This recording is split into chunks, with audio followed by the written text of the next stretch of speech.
దేవాలయం వీధిలో వేంచేస్తున్న శ్రీ భీమేశ్వర స్వామివారి ఆలయ ప్రాంగణంలో గల శ్రీ వల్లి దేవసేన సమేత శ్రీ సుబ్రహ్మణ్యేశ్వర స్వామివారి దేవాలయంలో సుబ్రహ్మణ్య షష్ఠి మహోత్సవాలు ఘనంగా నిర్వహించారు.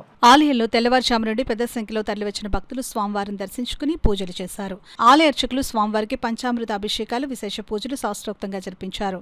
సుబ్రహ్మణ్య షష్ఠిని పురస్కరించుకుని ఆలయ ధర్మకర్తలు చిట్టూరు కామరాజు, సత్యవేణి దంపతులు వేద పండితులకు సత్కార కార్యక్రమాన్ని నిర్వహించారు. ఆలయ అర్చకులతో పాటు పలువురు వేద పండితులను ఆలయ ధర్మకర్తలు చిట్టూరు కామరాజు, సత్యవేణి దంపతులతో పాటు వారి కుటుంబ సభ్యులు సుబ్బారావు, సత్యవతి, సూర్యభీమ, రమేష్, అనుపమ దంపతులు సాలువలు కప్పి దక్షిణ తాంబూలాలు ఇచ్చి ఘనంగా సత్కరించారు. సుబ్రహ్మణ్య షష్ఠిని పురస్కరించుకుని ఆలయంలో ఆదివైశ్య మహిళా మండలి సభ్యులు సౌందర్యలహరి, లలిత సహస్రనామ పారాయణ చేశారు. అనంతరం శ్రీ సూర్య నృత్య నికేతన్ నాట్యాచారిణి మోకర మహాలక్ష్మి శిష్య బృందం నాట్య ప్రదర్శన కార్యక్రమం జరిగింది. ఆద్యంతం జరిగిన నృత్య కార్యక్రమం అందరినీ విశేషంగా ఆకట్టుకుంది. ఆలయానికి విచ్చేసే భక్తులకు ఎలాంటి అసౌకర్యం కలగకుండా ఆలయ అధికారులు అన్ని ఏర్పాట్లు చేశారు. కార్యక్రమంలో ఆలయ అధికారులు, సిబ్బంది, భక్తులు పాల్గొన్నారు.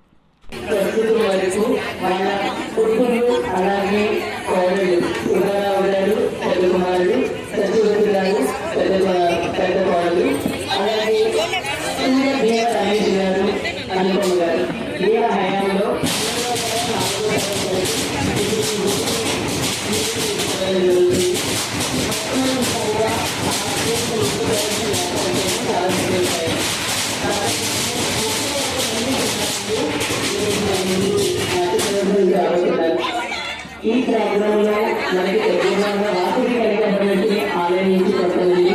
అలాగే కోరంగి, కడప, మరగూరు, ఒంగోలు, సర్పవరం, గోకులం దగ్గర నుంచి కొంతమంది పిల్లలు కూడా మనకి నాట్యం చేయడానికి రాబోతున్నారు. ఇక్కడే వచ్చేసి పిల్లలందరినీ మంత్రాల ప్రదర్శనగా కోరుతున్నాం. ముందుగా మన